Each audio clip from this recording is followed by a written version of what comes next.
বাংলাদেশ ইসলামী ব্যাংকের মধ্যে 150 ভরি স্বর্ণ রাখছিল একজন মহিলা, সেই স্বর্ণ নাকি চুরি হয়ে গেছে। এখন সেই মহিলা ক্ষতিপূরণ পাইতেছে মাত্র 2 লক্ষ টাকা।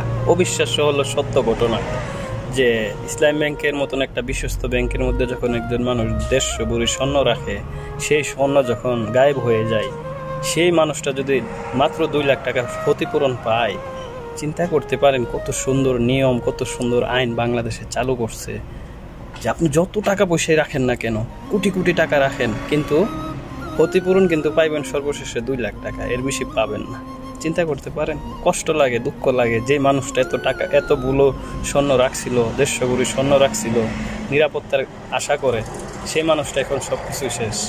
সেই মানুষের 150 ভরি স্বর্ণ চলে গেছে আর জরিমানা বাবদ ক্ষতিপূরণ পাইতেছে মাত্র 2 লাখ টাকা। কত সুন্দর আইন না? বাংলাদেশের আইনটা অনেক সুন্দর একটা আইন করছে। যারা কোটি কোটি টাকা আছে ব্যাংকে রাখবেন, পরে যদি কোনো কিছু হয়ে যায় 2 লাখ টাকা পাবেন। কি সুন্দর আইন! আইনটা আসলে আপনাদের কাছে কি এরকম লাগে সেটা একটু কমেন্ট বক্সে জানায়।